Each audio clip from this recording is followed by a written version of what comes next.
Welcome to the podcast. My name is David Shanhun, and these are the chats I wish I could have had with someone as I've created life as a full-time musician. If you're on that road and you need a friend, or you need to hear the same stories and struggles that you're going through from another human's mouth, you're in the right place. Connect with me at davidshanhun.com and let's move you into that space where you're really thriving and sharing your gifts with the world. Let's go.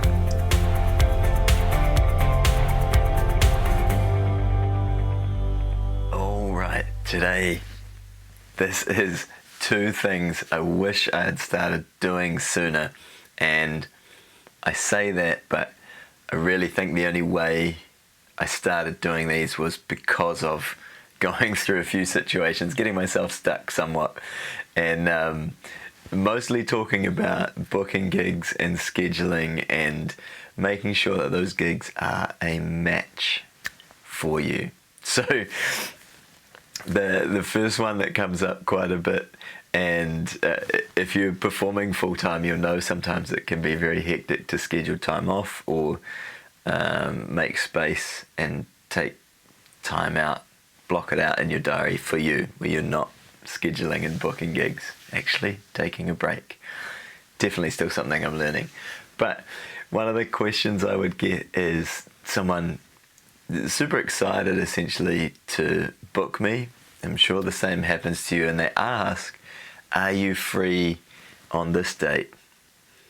Before you know any of the details of what the gig is, you know, that sort of thing. And it's like, it's very easy to say yes, and then the follow-up from them is, great, we want to book you in for this. And it's like, you're already walking down a path of them being like, well, we've basically decided we're booking you for this. And it can be a little bit hard to then say, whoa, hang on, like, I'm free that date. I need to take some time to decide if I want to commit to this. And one of the things I have started doing, and so if you're listening to this podcast, you're like, hey, that's the message I've got, is when people ask, hey, are you free on this date? I say, look, I need to check. I might be. What did you have in mind? Like, just fill me in on where it's at with what you've got. Like, yes, I've got my diary on me most of the time because it lives in my phone. I can check, but I've learned that I need sometimes a little bit of grace, a little bit of time to actually feel into if I want to do a show. And the main goal here, if you're listening, is the main goal for me in doing this, which I hope you can apply, is I want to do gigs that fit, that feel good, that I'm 100% like, yeah, I am. Yeah, I might have some questions or thoughts about it, but I am actually like, I have committed and I'm going to show up and do as best, as fun, as good a job as I can on the day. So look, that's one thing that comes up, and sometimes someone will say like, I'm not, you know, do you want to do the gig or that sort of thing? And I think it's just come up where it's like being open, being like, look, honestly, I'm not sure. And I kind of frame this, I guess, in the sense most of the time, like, look, I'm not sure, I've got a lot on at the moment, and I just need to take a day or two to make sure I'm actually going to commit. Like, if it's a yes, then I'm actually going to be there and show up, rather than, I don't know, cancel, pull out, and then last minute have you finding someone else. I'd rather, like, if you can give me a day or two, I will absolutely get back to you. And if it's a yes, we're all on. It'll be great, fantastic. And if not, I'll help you with some other people that, now that you've described what you want, I'll pass on to you some other people that do that, will do a great job, and you'll have a great night. And I'll help you out to create the event or the evening or the day that you are after.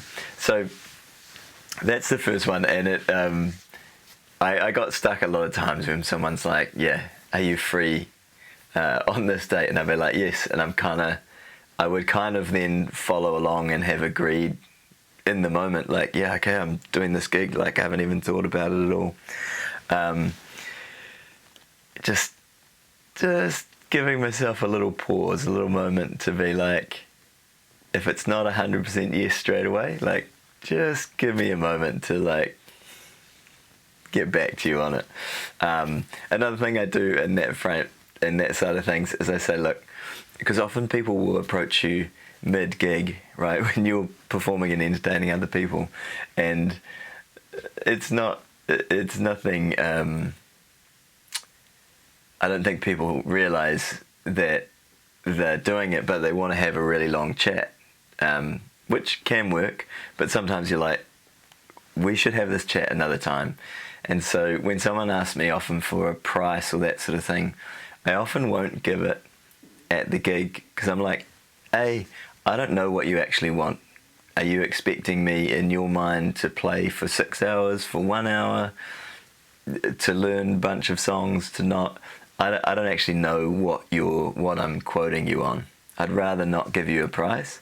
Send me an email, we can chat about the details, and then I'll actually know what the gig is, and I'm not gonna mislead you with some random quote off the top of my head right now, and then turns out what you're actually requesting is entirely different. So a little bit of a tangent, but that comes up, and I've found that a really good way for me to make sure I'm booking in general things that I'm like, yeah, I'm actually stoked on doing that.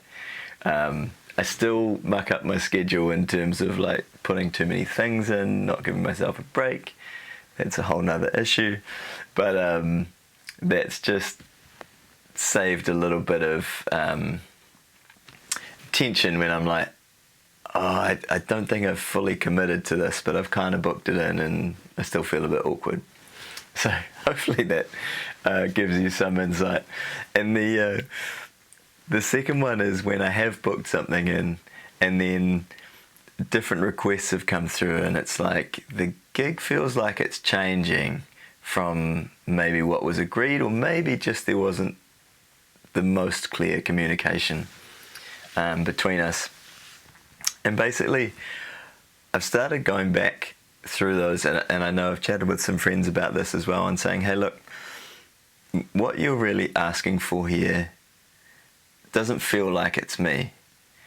And so to give you a tangible example, if someone was saying, we just want full-on rock music, like nothing else, I'm like, I've got some, but that's going to really be a stretch for me. It's not my strength.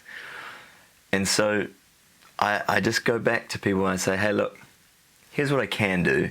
Like a full covers gig of just rock music is probably not me. But if you want to do a combo where I can throw in a bunch of rock songs, but I'm going to do a bunch of sing-alongs and pop covers and things like that, and kind of feel the vibe of what will still fit as best as possible, awesome. Otherwise, what I suggest we do is I can help you find someone that's going to do that. And what tends to happen by having that conversation, by just bringing it up, is the person either says, hey, no worries, yeah, if you can do a bunch of rock stuff and with a bunch of other stuff, awesome, that's going to work. No worries, we definitely want you, and thanks, you know. But it means that you're turning up to the gig like, cool, we've had that chat, it's all good. There's no like murky, unclear kind of air or vibes. Or what happens is someone says, yeah, oh my gosh, that's actually not gonna work. In fact, I had a similar thing with a gig recently where I said to them, hey, look, they wanted me to start at 7. I said 7:30 is the earliest I can get there. I have another commitment. If that'll work, great. Awesome. So we booked it in. Yep, 7:30 will work. And then I got another email that said, hey, we're going to have some, like, you know, more cruisy tunes over dinner.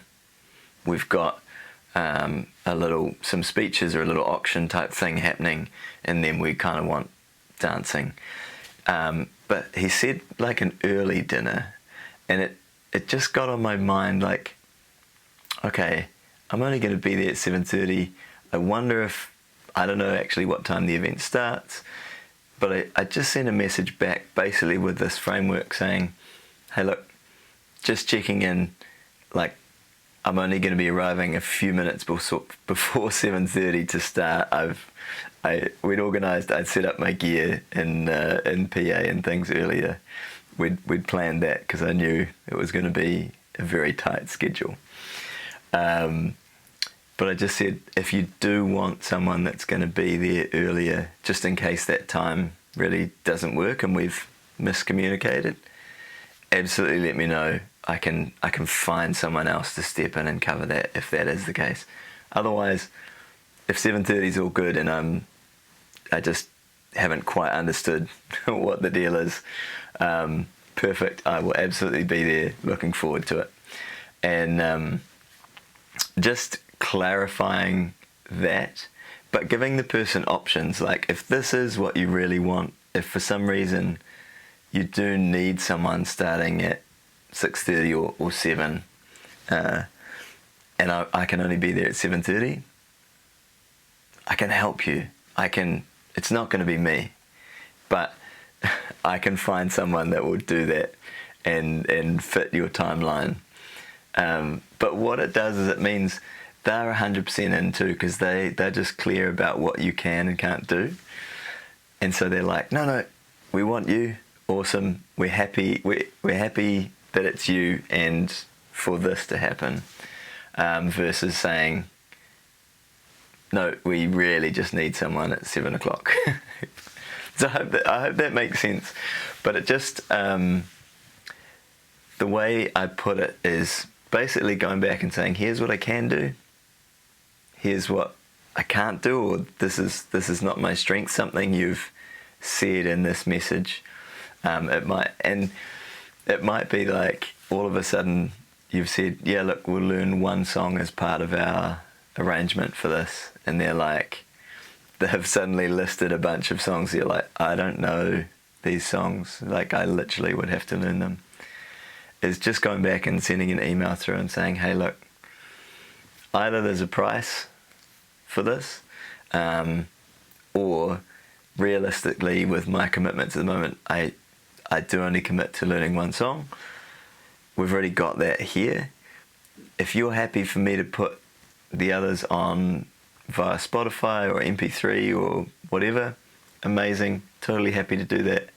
Otherwise, if you really do want someone to learn them and play them live, again, more than happy to help juggle this and find someone that can do that for you. But then you've got my options of where I'm at. And I was super awkward about this. I didn't want confrontation or any of that sort of stuff to happen. And I remember being super awkward the very first time. Slightly different, but the very first time was for a wedding, and I think it was a week or 2 weeks, somewhere between there, maybe like 8 or 9 days. The bride asked for a certain song, a different song for their first dance. Could you play it? Could you learn it? Could you play it? I was just like, no. More than happy to put it on from Spotify or that sort of thing for you, or include it in the night. And I was kind of like nervous because I tended not to say no to things for a long time. And she just replied like, okay, cool, that's awesome. I was like, oh man, I've built that up so much in my head versus the reality. So it's really a little podcast about saying just have those discussions. Figure out where you're willing to be at, what you're willing to commit to and do, and just say, hey, this is what I'll provide for your event. If it's I like giving people the option, even if it's with PA. Like, look, I can cater up to 200 people. If you're gonna have more than that, we will need to hire additional gear to cover the sound. that will incur an additional charge which will be passed on to you, or something like that. You know, it's like, this is what I can do, this is what I'm willing to commit to, can totally help you out. If it's different beyond that, whatever, but there will be a charge, or it might be someone else, or that sort of thing. So I hope this helps. I hope this contributes, as I hope all of these chats and podcasts do. And lovely to hang out with you again on this Monday morning. See you later.